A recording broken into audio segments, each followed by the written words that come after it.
बशर्ते यह है कि आप कोई बुरा काम न करें,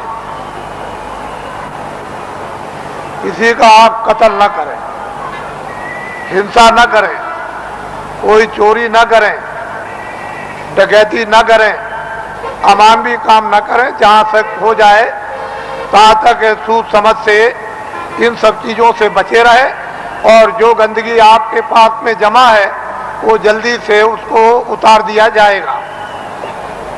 लेकिन जब आप गलती कर लोगे और तुम ये नहीं समझोगे कि मालिक देख रहा और जितने नामदान दिया है वो देख रहा, तुम उसको और मालिक को अंधा समझोगे तो वो कर्म जमा हो जाएगा और उसकी आपको सजा मिल जाएगी।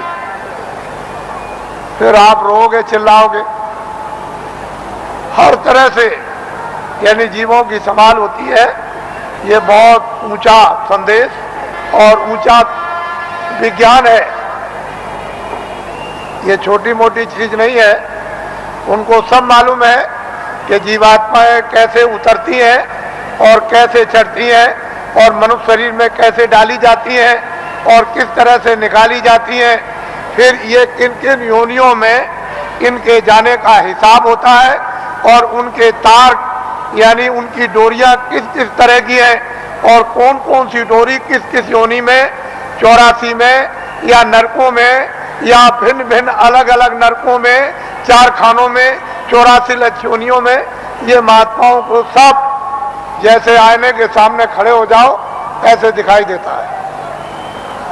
लेकिन अब ये जरूर है कि जब तुम्हारी आंख खराब हो गई तो आप ऐसा समझते हो कि सब अंधे हैं, किसी के आंख होगी ही नहीं, कोई दुनिया को देखता ही नहीं होगा। लेकिन जिसके आंख है वो तो कहता है सूरज है, चंद्रमा है, ये मकान दिखाई देता है, ये जमीन दिखाई देती है।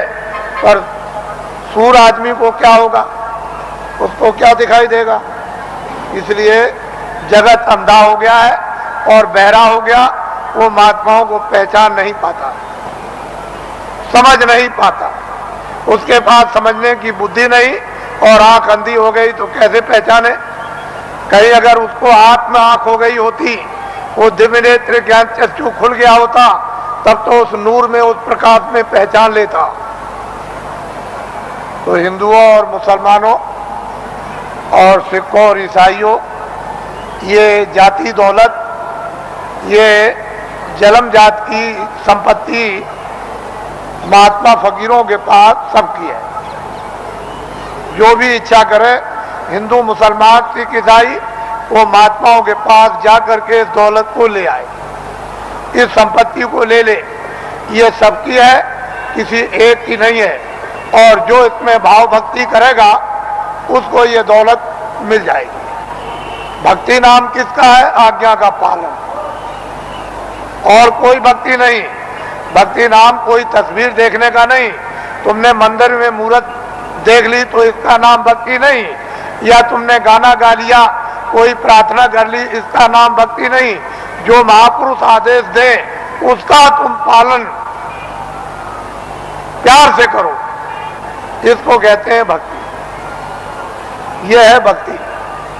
हमने राम को नहीं देखा, हमने कृष्ण को नहीं देखा, हमने तुलसीदास को नहीं देखा, हमने मोहम्मद साहब को नहीं देखा, हमने ईसा मसीह को नहीं देखा, हमने पैगंबरों को नहीं देखा, हमने योगियों को नहीं देखा, ऋषि मुनियों को नहीं देखा, तो आप किसका पालन करोगे? रामायण समझ में आती नहीं, गीता समझ में आती नहीं, कुरान समझ में आती नहीं। अगर समझ गए होते तो रहम ना आ जाता, फिर जालिम तो नहीं रहते, हृदय में दया नहीं आ जाती, निर्दयी तो नहीं रहते। लेकिन वो तो तुम्हारी समझ में आता नहीं। तो भक्ति नाम है आदेश का पालन।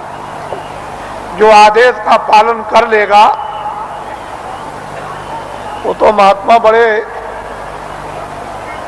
दूर के देखने वाले होते हैं। वो धीरे धीरे धीरे धीरे धीरे धीरे चारों तरफ से जाल डालकर और ऐसा तुमको फंसा लेंगे। पहले कुछ नहीं बोलेंगे, धीरे से फिर फंसा लेंगे, और जब शिकंजे में आ गए तब फिर ठीक करेंगे। वो बड़े होशियार होते हैं।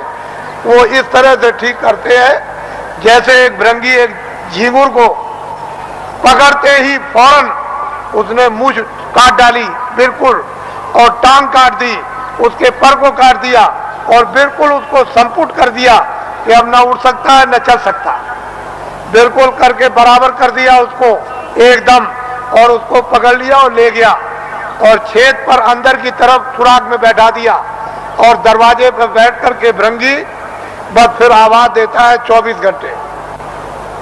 जब उसने भृंगी ने आवाज दिया 24 घंटे के अंदर, तो उसने अपनी सारी शक्ति को झींगुर में भर दिया, तो पर भी जमे आए, उसके पैर भी जमे आए, उसकी मूछें भी जमे आई, और बस 24 घंटे के बाद जो निकला तो फौरन उसने दूसरे को पकड़ा और उसको संपुट कर दिया। तो महात्मा बड़े होशियार होते हैं, तुमको नहीं मालूम कि वो कैसे पकड़ते हैं, आपको कुछ नहीं पता, जानते ही नहीं हो। इसलिए आप ये मत समझो ये सूखा सत्संग नहीं है। आपने कल देखा अपनी आंखों से कि 4 बजे से लाइन लग गई और सारी रात जाड़े में बैठे रहे, तो आपको ये जानना चाहिए कि सारी रात जगह एक तपस्या की, ऊपर से सर्दी थी और लाइन में धीरे धीरे बैठ करके खिसके हैं, धीरे धीरे आए और लाइन अभी तक लगी हुई है। अगर इसको देख करके तुमको अगर कुछ भी देश का और तुमको धर्म का और अध्यात्मवाद का और मोहब्बत प्यार और महात्मा फकीरों और सेवकों का अगर अनुभव नहीं होता है तो तुम्हारी बुद्धि जानवरों से भी गई गुजरी। फिर तो मैं ये कहूंगा कि जानवर ही अच्छे, आदमी अच्छा नहीं।